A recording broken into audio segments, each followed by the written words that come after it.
Hello and welcome to View. I hope you are all doing good. So guys, आपके लिए लाए crash course NCERT mathematics class 11th और 12th का. So we should thank view platform जिन्होंने हमें platform एक provide किया और हम आपके साथ नॉलेज शेयर कर रहे हैं. सो गाइस, आपके लिए हम लाए हैं NCERT से कवर करेंगे.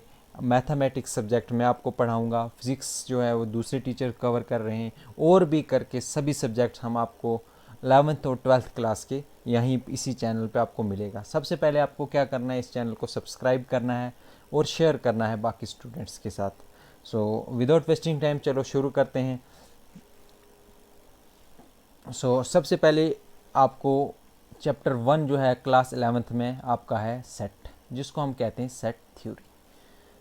तो ये जो सेट्स है, सेट्स आपको एक वर्ड आप जर्नल लाइफ में यूज़ करते होंगे, सेट. इसी से आया है सेट, जिसको हम कहते हैं सेट. हम क्या कहते हैं, कलेक्शन ऑफ थिंग्स, या हम कहते हैं अरेंजमेंट ऑफ थिंग्स. कुछ भी करके जो हम अपनी लाइफ में हम वर्ड यूज़ करते हैं सेट, है ना. लेकिन मैथमेटिक्स में इस सेट का अलग ही मीनिंग है. ठीक है, इस सेट वर्ड से ही एक थ्योरी बनी है जिसको हम बोलते हैं सेट्स थ्योरी. ठीक है, अब ये सेट्स थ्योरी कहती क्या है, सेट्स की डेफिनेशन क्या है. चलिए हम स्टार्ट करते हैं सबसे पहले डेफिनेशन से. सेट थ्योरी की जो सेट्स की डेफिनेशन है वो क्या कहती है, set is a well defined collection of objects whose elements are fixed and can not vary. ठीक है, सेट क्या होता है, एक कलेक्शन ऑफ ऑब्जेक्ट्स होता है. ठीक है, बहुत सारे ऑब्जेक्ट्स, उनका एक कलेक्शन होता है. और वो कलेक्शन कैसा होना चाहिए, आपके पास वेल डिफाइंड होना चाहिए. ठीक है, और जिसके एलिमेंट्स जो होते हैं वो क्या होते हैं, फिक्स होते हैं और वेरी नहीं करने. ठीक है, इसका क्या मतलब है, इसका ये मतलब है कि मान लो आपने के पास बहुत सारे ऑब्जेक्ट्स हैं. ठीक है, मान लेता मैं इसके ऑब्जेक्ट का नाम देता हूँ ए, बी, सी, डी. ठीक है, अब इन सभी ऑब्जेक्ट्स का हम कलेक्शन करेंगे. ठीक है, कलेक्शन कैसे किया हमने, ए बी सी डी. ठीक है, अब इसी कलेक्शन को मैं देखूंगा ये वेल डिफाइंड है या नहीं है. अगर ये कलेक्शन वेल डिफाइंड है और इसका हर एक एलिमेंट डिस्टिंक्ट है, ठीक है, और इसी जो कलेक्शन है इसी को हम क्या बोलेंगे, सेट कहेंगे. ठीक है, सबसे पहले आपको देखना है हम देखेंगे यहाँ पर सेट को रिप्रेजेंट कैसे करते हैं. सो देखिए,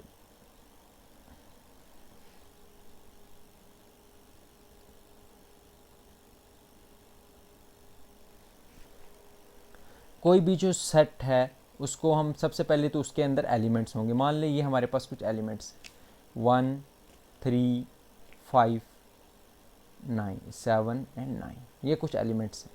ठीक है, इन सभी का कलेक्शन को हम सेट बोलेंगे. ठीक है, इन सभी की हमने कलेक्शन ली. ठीक है, अब इसको सेट कब बनाएंगे, सबसे पहले रिप्रेजेंट करेंगे हम इसको ब्रैकेट्स में रखेंगे, ब्रैकेट में. ठीक, करली ब्रैकेट्स में हम इसको रखेंगे. ठीक, और हर एक एलिमेंट 1 2 3 4 पाँचों एलिमेंट को हम क्या किससे सेपरेट करेंगे भाई, सिंपल कॉमा. ठीक है, ये एक सिंपल रिप्रेजेंटेशन है किसकी, सेट की. अगर सेट में अल्फ़ाबेट्स हैं तो जो एलिमेंट्स होंगे जो उसको हम रिप्रेजेंट करेंगे स्मॉल लेटर से. मान लो ए बी सी डी. ठीक है, और इस पूरे सेट को अगर कोई नाम देना है तो वो हम किससे रिप्रेजेंट करेंगे, वो हम रिप्रेजेंट करेंगे ए से. मान लो हम बोलेंगे कि हमारे पास एक सेट है तो उस सेट को हम कैसे नाम देंगे, कैपिटल लेटर से, मान लो एक्स. ठीक है, और उसके जो एलिमेंट है मैं बोलूँगा ये एक्स जो है कलेक्शन है वावल्स की. ठीक है, तो आप किस तरह से रिप्रेजेंट करोगे, वावल्स में. वावल्स को लिखोगे ए ई, और सभी को किस में लिखोगे, स्मॉल लेटर्स में, ए ई आई ओ यू. ठीक है, ये होगी सिंपल रिप्रेजेंटेशन ऑफ सेट. ठीक है, और सबसे बड़ी कंडीशन आपको याद रखनी है, ये सेट हमेशा क्या होना चाहिए, वेल डिफाइंड होना चाहिए. ठीक है, सबसे पे कुछ एग्जांपल्स हैं, ये हम देखते हैं होती किस तरह की हैं, सेट होता किस तरह का. सबसे पहले एग्जांपल है हमारे पास odd natural number less than 10. ठीक है, ये आपको क्या कलेक्शन लेनी है, ऑड नेचुरल नंबर्स की, ठीक है। जैसे हमारे पास दी है 1 3 5 7 9, ठीक है। क्या ये एक सेट बना रहे हैं, एग्जाम्पल तो है सेट की, ओबियसली बना रहे होंगे, लेकिन क्यों बना रहे हैं आपको ये चीज़ समझनी है, ठीक है। देखो, ऑड नेचुरल नंबर का एक कलेक्शन आपको दिया हुआ है, सबसे पहले देखना है आपको क्या ये वेल डिफाइंड है, हाँ, क्योंकि स्पेसिफिकली इसने बताया है कि ऑड नेचुरल नंबर और लेस देन 10, ठीक। तो ये स्पेसिफिकेशन इसने दे दी, इसका मतलब ये वेल डिफाइंड है। और दूसरा तरीका इसको समझने का है, अगर आप मुझे कह रहे हो odd natural number less than 10 का कलेक्शन करो आप, क्या मैं यही एलिमेंट्स लूँगा 1 3 5 7 9, हाँ यही एलिमेंट्स लूँगा। आप खुद भी अगर कलेक्शन लोगे odd natural number less than 10, क्या यही एलिमेंट्स लिखोगे, हाँ यही लिखेंगे हम। क्या कोई तीसरा इंसान अगर odd natural number less than 10 लिखेगा, क्या यही एलिमेंट्स लिखेगा, हाँ यही एलिमेंट्स लिखेगा। इसका मतलब ये वेल डिफाइंड है, ठीक है, सभी के लिए सेम है, ठीक है।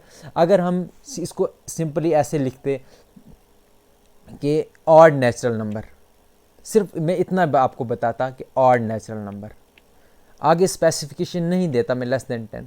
मान लो आप मुझे कहते ऑड नेचुरल नंबर का कलेक्शन लो, मैं करता 2 3 4, आप किसी और को बोलते ऑड नेचुरल नंबर का कलेक्शन दो, तो वो क्या करता, वो करता 1 5 7, ठीक है, सॉरी इधर 1 3 5, ठीक है, 1 5 7। किसी और को कहते वो कुछ और लेता 5 9 11, है ना, सभी अलग अलग करते। इसका मतलब ये सेट नहीं है, जो आपने ऑड नेचुरल नंबर बोला ये सेट नहीं है। अगर आपको इसको स्पेसिफाई करोगे तो तभी ये वेल डिफाइंड होगा, ठीक है। फिर क्या बोलेंगे, लेस देन 10, तो फिर सबके लिए सेम हो जाएगा, इसलिए हम बोलेंगे ये वेल डिफाइंड है, और इसकी कलेक्शन को हम बोलेंगे से सेट है, ठीक है। नेक्स्ट है हमारे पास example the rivers of India, ठीक है। अब ये तो सेट की एग्जाम्पल है, अब आपको इसको समझना है क्यों इसको हम सेट बोला हमने, ठीक है। क्या ये वेल डिफाइंड कलेक्शन है, रिवर्स ऑफ इंडिया, ठीक। अब ये रिवर्स ऑफ इंडिया, अगर मैं इसका सेट बनाऊंगा तो मैं क्या कहाँ से स्टार्ट करूंगा, मैं इंडस बोलूँगा, झेलम चनाब रावी ब्यास सतलुज, जितने भी रिवर्स हैं उन सब का नाम लिखूंगा, हाँ। आप जब बनाओगे जितने इंडिया के रिवर्स हैं सभी का नाम लिखोगे, हाँ, ठीक है। कोई और होगा वो भी इसी का नाम लिखेगा, हाँ, जो रिवर्स है इंडिया की, इसका मतलब ये वेल डिफाइंड है, ठीक। इसी तरीके से the vowels in English alphabet namely A E I O U, English alphabet के जितने भी लेटर्स हैं, ठीक है, उनका सेट बनाना है। तो क्या ये वेल डिफाइंड है, हाँ है, ठीक है, क्योंकि इसने मेंशन कर दिया वॉवल्स ऑफ इंग्लिश अल्फ़ाबेट, ठीक है। अगर ये इंग्लिश अल्फ़ाबेट ही देता या कुछ और देता तो वेल डिफाइंड नहीं होता ये, ठीक है, तो सेट नहीं बोलते, ठीक।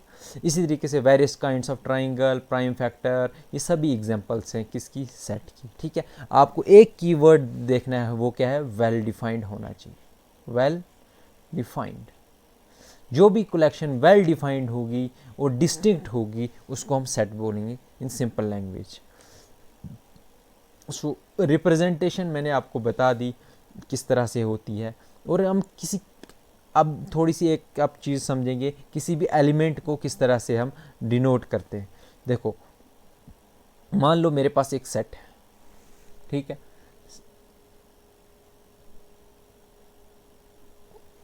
मेरे पास एक सेट है, मान लो इसके अंदर एलिमेंट्स हैं ए बी सी और डी, ठीक है। मेरे पास ये एक एक्स सेट है, इसके अंदर ये 4 एलिमेंट्स हैं, ठीक है। अब मैं कैसे आपको बता सकूंगा ये जो ए एलिमेंट है ये इस एक्स का पार्ट है, ठीक है, इसको कैसे रिप्रेजेंट करूंगा। इसको रिप्रेजेंटेशन के लिए हमारे पास एक ग्रीक सिंबल होता है जिसको हम क्या बोलते हैं, एप्सिलॉन। हम अपनी लैंग्वेज उसको बोलते हैं एप्सिलॉन, लेकिन एप्सिलॉन होता है, ठीक। अब मैं कैसे रिप्रेजेंट करूंगा, ये जो ए है इसको मैं लिखूंगा ए, इसको हम एप्सिलॉन को पढ़ते ही क्या है, बिलोंग्स टू, इसको मैं बोलूँगा ए बिलोंग्स टू एक्स, ठीक है। इसी तरीके से अगर बी को मुझे बताना है ये इस सेट का पार्ट है तो मैं क्या बोलूँगा, B belongs to this X. इसी तरीके से अगर मुझे D का बताना है, मैं क्या बताऊंगा, D बिलोंग्स टू X। मान लो अगर मैंने कोई एलिमेंट आपसे पूछ लिया जो इस सेट का हिस्सा नहीं है, तो आप कैसे बोलूँगा, रिप्रेजेंट करके बताओ, तो आप कैसे लिखोगे।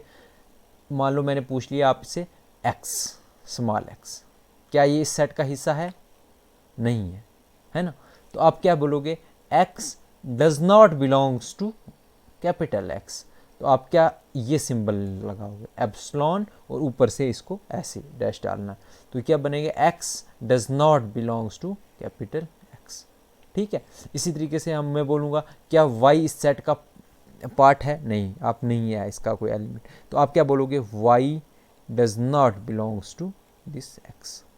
ठीक है, तो ये कुछ रिप्रेजेंटेशन है, बेसिक रिप्रेजेंटेशन है सेट्स की, ये आप याद रखोगे। ठीक है, सबसे पहले हमने क्या पढ़ा, मैं थोड़ा सा आपको रिवाइज कर रहा हूँ ताकि आपको मेमोराइज हो जाए।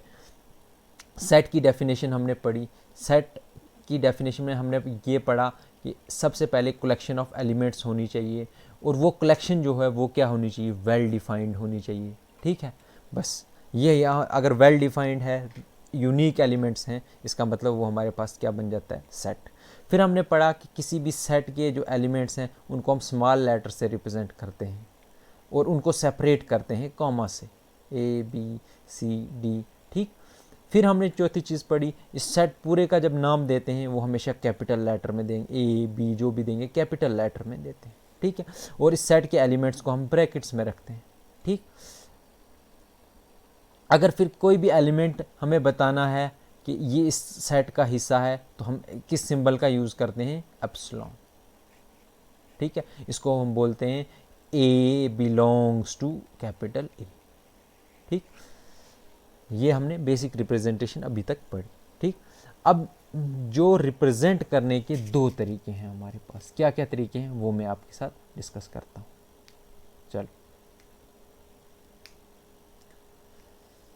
सो there are two methods of representing a set. सबसे पहला मेथड है हमारे पास रोस्टर फॉर्म, या इसको बोलते हैं सेट टेबुलर फॉर्म, और दूसरे को हम बोलते हैं सेट बिल्डर फॉर्म। ठीक है, रोस्टर फॉर्म क्या होता है, कोई भी सेट, मान लो मेरे पास सेट है 5 natural number, first 5 natural numbers का मैंने दे दिया आपको सेट। ठीक है, अब इस सेट को जब भी मैं हर एक एलिमेंट को सेपरेटली रिप्रेजेंट करूंगा, उसको मैं क्या बोलूँगा, ये सेट किस फॉर्म में है, रोस्टर फॉर्म में, या किस फॉर्म में रिप्रेजेंट किया मैंने, रोस्टर फॉर्म में। For example first 5 natural number क्या हुए, 1 2 3 4 और 5, है ना। 1 से लेके 5 तक हर एक एलिमेंट को मैंने सेपरेटली रिप्रेजेंट किया, 1 2 3 4 5। तो ये क्या मेरे पास बना, सेट बना, लेकिन किस फॉर्म में बना, रोस्टर फॉर्म में या टेबुलर फॉर्म में। ठीक है, लेकिन अगर इसी तरीके से मैं इस रिप्रेजेंटेशन को लिखता, क्या कि इस तरीके से मैं लिखता, सेट हमारे पास है, उसमें एलिमेंट है x, such that x is first 5 natural number. ये भी मेरे पास एक सेट बना यहाँ से लेके यहाँ तक। क्या मैंने इसके हर एक एलिमेंट को सेपरेटली रिप्रेजेंट किया, नहीं किया, लेकिन मैंने इसको एक क्या दी, कॉमन फॉर्म दे दी। ये जो कॉमन फॉर्म में हम सेट को रिप्रेजेंट करते हैं, इसको हम बोलते हैं सेट बिल्डर फॉर्म। ठीक है, और एग्जांपल्स देखते हैं। ठीक है, मान लो सेट ऑफ लेते हैं वॉवल्स इन इंग्लिश अल्फ़ाबेट। ठीक है, अब इंग्लिश अल्फ़ाबेट कौन कौन से हो गए, A E I O U। ठीक है, अगर मैं इन पांचों एलिमेंट्स का एक सेट बनाऊं और हर एक एलिमेंट को सेपरेटली लिखूं, तो ये किस फॉर्म में बन गया, ये बन गया मेरे पास रोस्टर फॉर्म में। ठीक है, या इसको हम बोलेंगे टेबुलर फॉर्म में। ठीक, लेकिन अगर इसी को मैं कॉमन फॉर्म में लिखूं, कॉमन रिप्रेजेंटेशन दूं, कैसे, मैं बोलूं एक सेट है V में क्या है, कौन सा एलिमेंट है, X, जो सेमी कॉलन होते हैं ना छोटे छोटे, इनको हम बोलते हैं सच दैट। इनको कैसे पढ़ा जाता है, X such that. X is a vowel in English alphabet. X क्या है, वॉवल है इंग्लिश अल्फ़ाबेट में। देखो, हर एक एलिमेंट को मैंने लिखा, वॉवल को नहीं लिखा, एक कॉमन रिप्रेजेंट रिप्रेजेंटेशन दी मैंने इस सेट को, इसी को हम बोलते हैं सेट बिल्डर फॉर्म। और इसी को अगर मैं इस तरह से लिखता आई ओ और यू, ठीक है, अगर इस तरह से मैं लिखता तो इसको क्या मैं बोलता, रोस्टर फॉर्म। ठीक, ये बेसिक रिप्रेजेंटेशन थी जो हमें दी, और यही आपको फर्स्ट एक्सरसाइज जब हम करेंगे उसी में यूज़ होगा इसी का। ठीक, चलो स्टार्ट करते हैं हम फर्स्ट एक्सरसाइज, एक्सरसाइज 1.1। एनसीईआरटी को हम फॉलो कर रहे हैं एज पर। सो एक्सरसाइज 1.1, इसका फर्स्ट क्वेश्चन क्या है हमारे पास, which of the followings are set, justify your answer. ठीक है, आपको बताना है इनमें से कौन सा सेट है और उसका अपने आंसर को फिर जस्टिफाई भी करना है, रीज़न देना है यहाँ पर। ठीक है, तो सबसे पहला पार्ट हमारे पास क्या है, the collection of all month of a year beginning with letter G. ठीक है, कलेक्शन लेनी है सभी मंथ्स ऑफ अ ईयर जो किस लेटर से स्टार्ट होते हैं, जे। ठीक है, क्या ये सेट है, जी हाँ। क्यों, क्योंकि हमने पढ़ा था सेट की डेफिनेशन क्या है, कलेक्शन है वेल डिफाइंड एलिमेंट की। क्या ये वेल डिफाइंड है, हाँ। ठीक है, क्योंकि इसने पूरा डिफाइन किया कि बिगनिंग विद लेटर जे, उनकी कलेक्शन लेनी है। अगर इस सेट को मैं बनाऊंगा, मैं भी वही लिखूंगा जनवरी, फिर लिखूंगा मैं जून, जुलाई, है ना। अगर आप बनाओगे इस कलेक्शन का सेट तो आप भी यही लिखोगे, कोई और बनाएगा वो भी यही, इसका मतलब ये वेल डिफाइंड है ना। तो इसका मतलब ये हमारे पास सेट है, ये कलेक्शन जो है ये क्या है, सेट है। इसी तरीके से collection of 10 most talented writers of India, India के 10 मोस्ट टैलेंटेड राइटर्स का हमें सेट बनाना है। ठीक है, क्या ये सेट वेल डिफाइंड है, आपकी नज़र में क्या ये है, नहीं, लेकिन ये नहीं है। क्यों, क्योंकि इसने कोई क्राइटेरिया मेंशन नहीं किया है। ठीक है, टैलेंटेड राइटर हैं लेकिन कोई क्राइटेरिया मेंशन नहीं किया। मे बी किसी राइटर की राइटिंग मुझे अच्छी लगती हो, मैं उसको टैलेंटेड मानता हूँ, आप मानते हो, नहीं मानते हो। ठीक है, कोई स्पेसिफिक क्राइटेरिया इसने मेंशन नहीं किया, इसका मतलब ये वेल डिफाइंड नहीं है, तो इसको हम इस कलेक्शन को हम सेट नहीं कहेंगे। ठीक, इसी तरीके से थर्ड पार्ट है हमारे पास, फर्स्ट पार्ट कलेक्शन था, यस, सेकंड था, नहीं था। ठीक, third part, the team of 11 best cricket batsman of the world. ठीक है, वर्ल्ड के 11 बेस्ट क्रिकेटर, ठीक है, बैट्समैन, उनका आपको कलेक्शन लेना है। ठीक है, फिर से वही बात, क्या इसने कोई क्राइटेरिया मेंशन किया, मे बी मैं जिनको बेस्ट बैट्समैन मानता हूँ आप किसी और को मानते हो। ठीक है, ये वेल डिफाइंड नहीं है। ठीक है, इसका मतलब ये भी सेट नहीं है, ये कलेक्शन भी सेट नहीं होगी। इसी तरीके से the collection of all boys in your class, आपकी क्लास में जितने भी बॉयज़ हैं उनका अगर हम कलेक्शन करें, क्या ये सेट बनेगा, यस ऑफ कोर्स बनेगा। ठीक है, अगर आप लिस्ट बना रहे हो अपने क्लास में जितने भी बॉयज़ हैं उनकी कलेक्शन करके, क्या वो वही मैं भी अगर बनाने जाऊँ लिस्ट, कलेक्शन लूँ उन्हीं बॉयज़ की, मैं भी सेम बनाऊँगा और कोई और बनाएगा वो भी सेम ही कलेक्शन बनाएगा जो आपकी क्लास में बॉयज़ हैं। इसका मतलब ये वेल डिफाइंड है, इसका मतलब ये सेट होगा। इसी तरीके से collection of all natural number less then 100।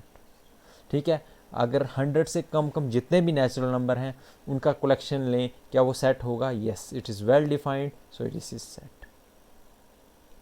The collection of all novels written in the writer Munshi Premchand. ठीक है, अगर मुंशी प्रेमचंद जी ने जितने भी नॉवेल्स लिखे हैं उनका कलेक्शन लें, क्या वो सेट होगा, ओबियसली सेट होगा। ठीक है, क्योंकि वेल डिफाइंड है, इसने मेंशन किया है कौन से राइटर, मुंशी प्रेमचंद। ठीक, इसी तरीके से बाकी पार्ट्स भी बताने हैं आपको, क्या ये सेट होंगे या नहीं होंगे ये आप खुद करेंगे। ठीक, अब मैं बेसिक आइडिया आपको यहाँ ही देता हूँ। कलेक्शन ऑफ ऑल 11 इंटीजर्स, क्या ये वेल डिफाइंड है, नहीं है, ओबियसली सेट भी नहीं होगा। क्यों, क्योंकि इसने क्राइटेरिया मेंशन नहीं, कौन से 11 इंटीजर्स, है ना।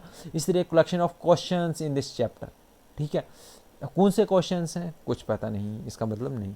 Collection of most dangerous animals in the world, नहीं, कोई स्पेसिफिकेशन नहीं है, किसको आप डेंजरस मानते हो किसको नहीं मानते हो। मेरे लिए मे बी डॉग आपको, मुझे डेंजरस आपके लिए लाइन हो, किसी और के लिए कोई और, स्पेसिफिक क्राइटेरिया मेंशन नहीं, इसका मतलब ये भी सेट नहीं हो। ठीक है। इसी तरीके से नेक्स्ट क्वेश्चन पे हम चलते हैं, क्वेश्चन नंबर 2 पे।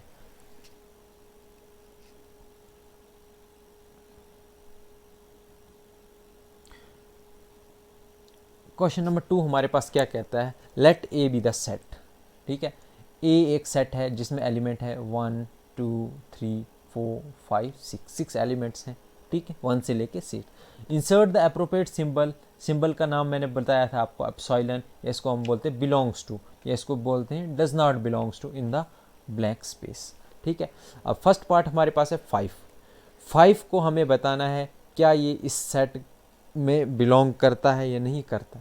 अब हम सिंपली इस सेट को देखेंगे 1 2 3 4 5, हाँ ये तो इस सेट का पार्ट है 5, तो हम क्या सिंबल लिखेंगे, 5 बिलोंग्स टू दिस सेट, है ना। इसी तरीके से हम देखेंगे 8 सेकंड पार्ट में, क्या ये 8 इस सेट में है, नहीं है, तो हम क्या लिखेंगे, 8 does not belongs to this set. इसी तरीके से हम देखेंगे 0 क्या इस सेट में है, नहीं है, इसका मतलब 0 does not belongs to this set. इसी तरीके से हम देखेंगे 4 क्या इस सेट में है, हाँ ये है, तो हम क्या लिखेंगे, 4 बिलोंग्स टू दिस सेट। इसी तरीके से हम देखेंगे 2 क्या इस सेट में है, हाँ है, तो हम क्या लिखेंगे, 2 बिलोंग्स टू दिस। इसी तरीके से हम देखेंगे 10 क्या इस सेट में है, नहीं है, तो हम क्या लिखेंगे, 10 डज नॉट बिलोंग्स टू। ठीक है, तो आपको बिलोंग्स टू या नॉट बिलोंग्स टू का सिंबल डालना था इसमें, तो दैट्स ऑल। नेक्स्ट हमारे पास क्वेश्चन है, write the following set in roster form.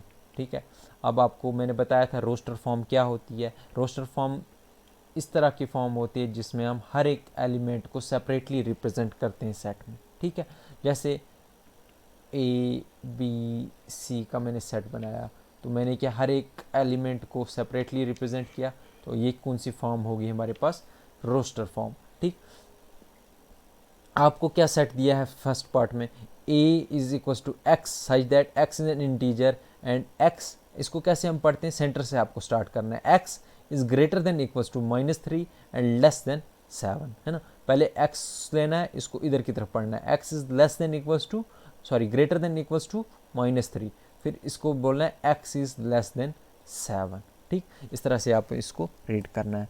तो ये किस फॉर्म में दिया हुआ है, ये आपको दिया हुआ है सेट बिल्डर फॉर्म। ठीक, ये आपको सेट बिल्डर फॉर्म में दिया है, आपको किस फॉर्म में लिखना है, इसको लिखना है रोस्टर फॉर्म में। ठीक, आप किस तरह से लिखोगे इस सेट को, ए को रोस्टर फॉर्म में आपको हर एक एलिमेंट सेपरेटली लिखना होता है।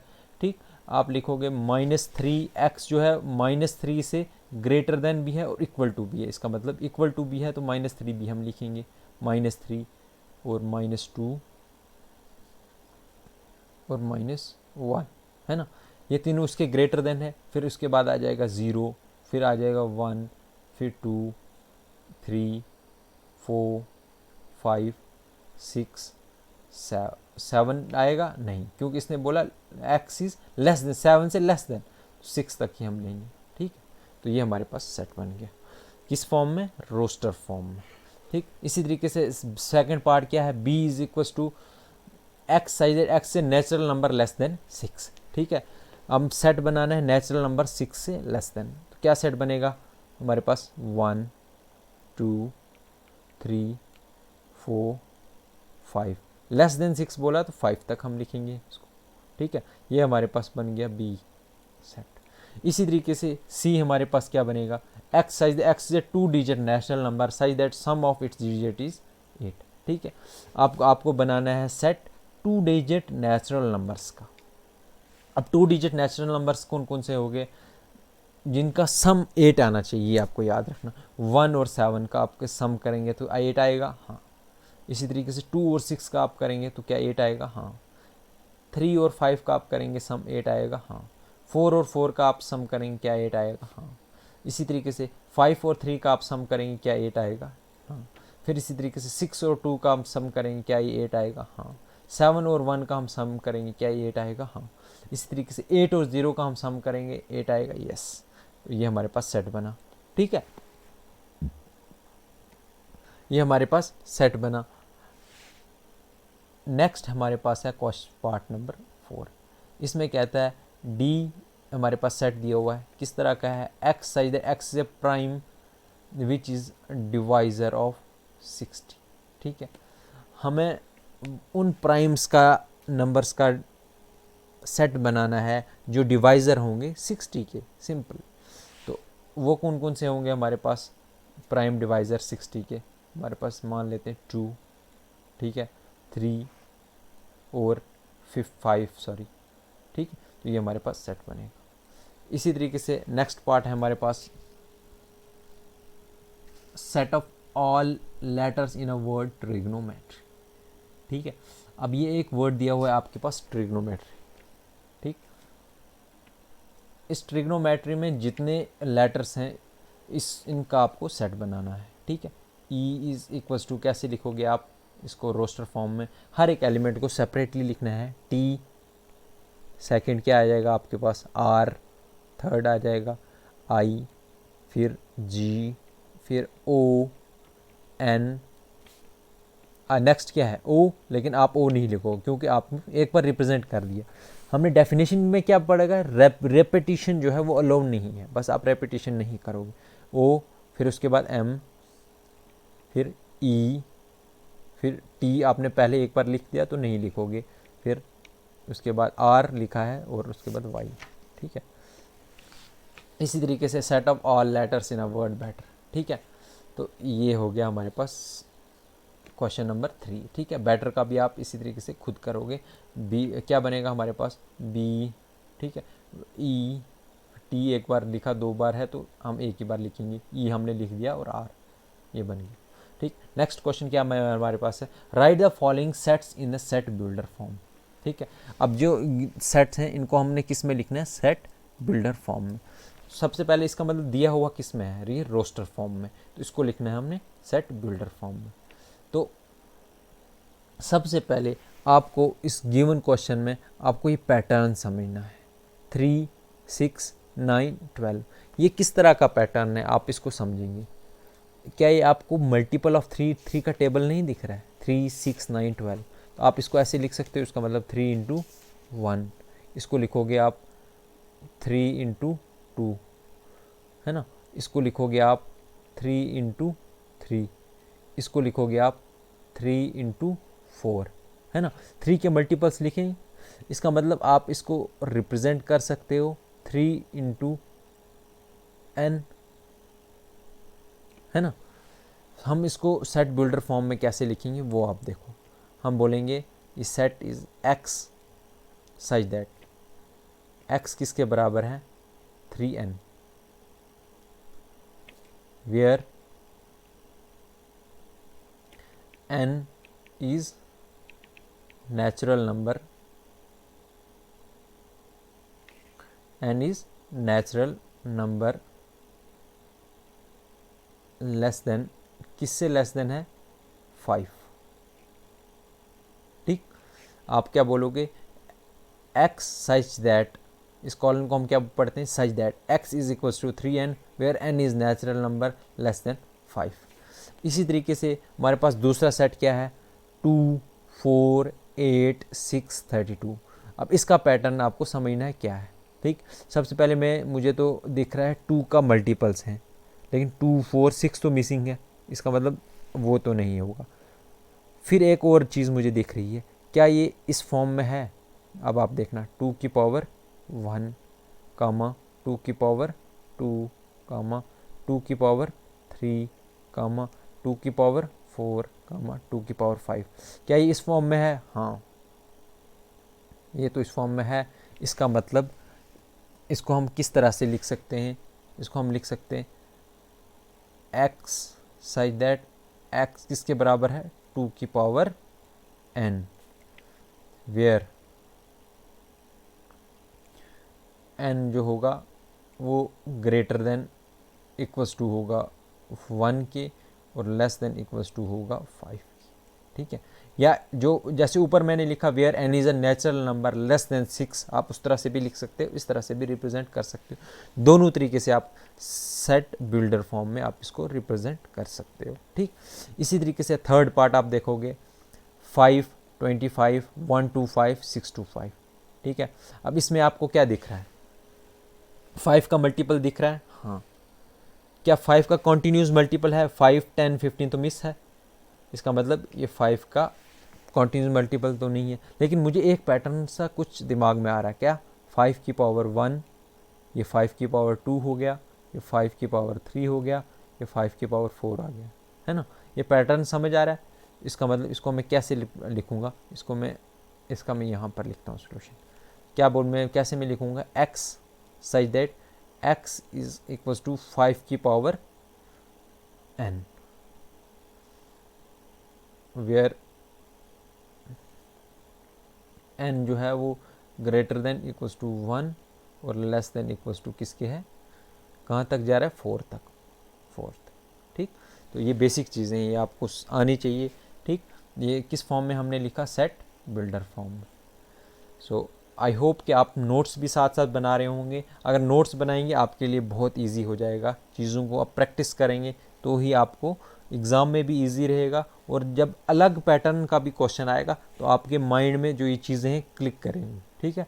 तो नेक्स्ट पार्ट आप खुद से करेंगे, घर पे ट्राई करेंगे बैठ के कि 2, 4, 6 ये पैटर्न दिया हुआ है, ये तो मतलब बहुत इजी है, सामने मुझे दिख रहा है कि 2 का मल्टीपल है, 2 1 से 2, 2 2 से 4, 2 3 से 6, 2 का मल्टीपल है, तो इसको मैं सीधा लिखूंगा 2n, है ना।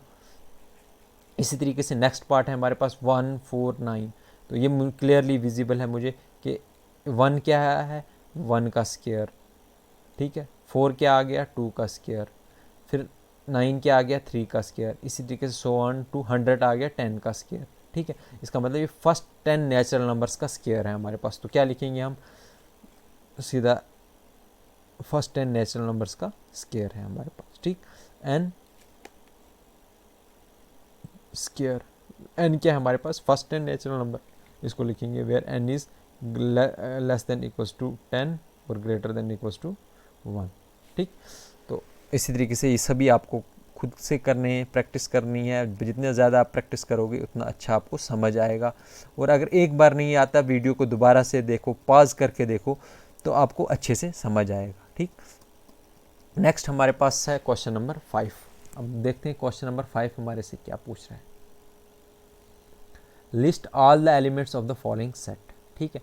अब ये सेट में आपको किस फॉर्म में दिया हुआ है, पार्ट 1 आप देखेंगे किस फॉर्म में है ये आपको, ये है आपको सेट बिल्डर फॉर्म में, है ना। और आपको किस फॉर्म में, सॉरी ये है आपको सेट बिल्डर फॉर्म में, और आपको किस फॉर्म में लिखना है, इसको रोस्टर फॉर्म में लिखना है, ठीक है। सेट हमारे पास क्या दिया हुआ है, A equal to X, such X is odd natural number, ठीक है। ये हमारे पास क्या ऑड नेचुरल नंबर है। तो अब आपको क्या लिखना है, इसको रोस्टर फॉर्म में कैसे लिखोगे, जितने भी ऑड नेचुरल नंबर्स हमारे पास क्या आएगा, 1, 3, 5, 7, 9, क्या ये सेट बनेगा ऑड नेचुरल नंबर्स का, हाँ। इसके आगे भी जाएगा, हाँ 11, अब क्योंकि अनकाउंटेबल है आगे तो आप 100 लिखोगे, तो ये बन गया हमारे पास सेट, सिंपल।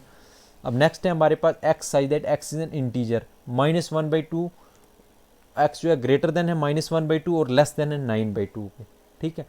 तो आप इसको कैसे लिखोगे, और इंटीजर्स लिखने इन दोनों के बीच में, तो कैसे लिखोगे, देखो -1/2 को मुझे क्या दिख रहा है, क्या मैं इसको ऐसे लिख सकता हूँ -0.5, हाँ ऐसे तो मैं लिख सकता हूँ। और ये लेस देन है 9/2 को मैं 4.5 लिख सकता हूँ, हाँ ठीक है। अब मेरे लिए इसको समझना इजी हो गया। मुझे वो इंटीजर्स लिखने हैं जो -0.5 और 4.5 के बीच में लाई करते हैं। तो वो कौन कौन से इंटीजर होंगे, जैसे मैं लिखूँगा -0.5 के आगे क्या आएगा मेरे पास, 0, फिर क्या आएगा मेरे पास 1, फिर आएगा 2, फिर आएगा 3, फिर आएगा 4। तो ये मेरे पास सेट बन गया, ठीक। इसी तरीके से नेक्स्ट हमारे पास पार्ट है, पार्ट 3, मेरे पास एक सेट दिया है C, X is an integer less than 4, ठीक है।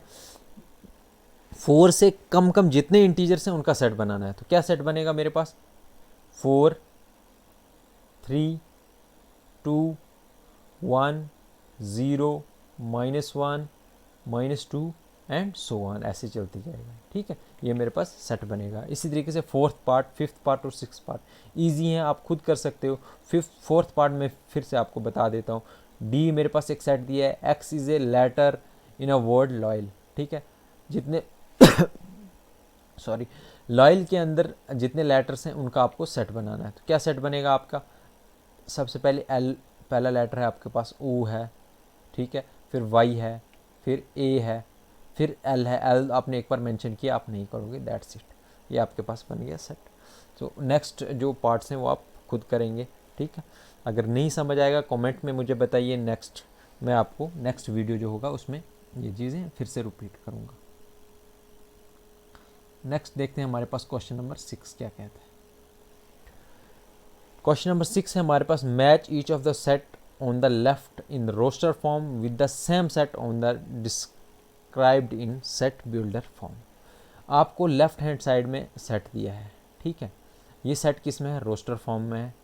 आपको इसी का जो सेट बिल्डर फॉर्म में राइट साइड में दिया हुआ है, इनमें से आपको उसके साथ मैच करना है। ठीक है, सबसे पहले आपके पास क्या है, 1 2 3 6। ठीक है, ये देखेंगे आप किसके साथ मैच हो रहा है। सबसे पहले ए पार्ट क्या है, x, x A prime number, divisor of prime number है, तो यहाँ पर 6 है, इसका मतलब इसके साथ मैच नहीं होगा। दूसरा है X is A odd natural number less than 6, नहीं, इसमें तो इवन नंबर है, 2 भी है 6 भी है, इसका मतलब इसके साथ भी मैच नहीं होगा। Size that X is a natural number and divisor of 6, yes exactly, 6 के क्या ये डिवाइजर हैं, 1 2 3 6, और नेचुरल नंबर भी हैं, तो इसका मतलब ए किसके साथ मैच होगा, सी के साथ। इसी तरीके से सेकंड पार्ट क्या है, 2 एंड 3। 2 और 3 में देखो, फर्स्ट पार्ट में हमें क्या दिया है, X is A prime number and A divisor of 6, yes exactly. ठीक है, 2 और 3 प्राइम नंबर भी हैं, यस, और डिवाइजर हैं 6 के, यस, तो ये इसके साथ मैच होगा। थर्ड है हमारे पास MATHEICS, ये किसके साथ मैच होगा, ऑड नंबर, नहीं, नंबर तो है नहीं है। X is a letter of the word mathematics, yes exactly, mathematics का अगर हम सेट बनाएंगे तो हमारे पास यही बनेगा। ठीक है, ये आप सेट बना कर देखेंगे क्या यही बनता है। फिर उसके बाद है 1 3 5 7 9। ठीक है, X is A odd natural number less than 10, yes, ये सभी नेचुरल नंबर हैं लेस देन 10, इसका मतलब ये इसके साथ मैच होगा, बी के साथ। ठीक है, तो ये था हमारा एक्सरसाइज 1.1 NCERT का मैथमेटिक्स क्लास 11th का हमने आज कवर किया। सो जितना हमसे हो सका हमने उसको इजी और लेमन लैंग्वेज में तुम्हें समझाने की कोशिश की। So thank you for watching this video. Channel को सब्सक्राइब करना। अगर आपको कोई सुझाव देना है, कुछ भी हो, आपको वीडियो अच्छा लगा तो आप कमेंट करके ज़रूर बताना। बाकी स्टूडेंट्स, अपने फ्रेंड्स के साथ आप ये शेयर कीजिए। Thank you for watching this.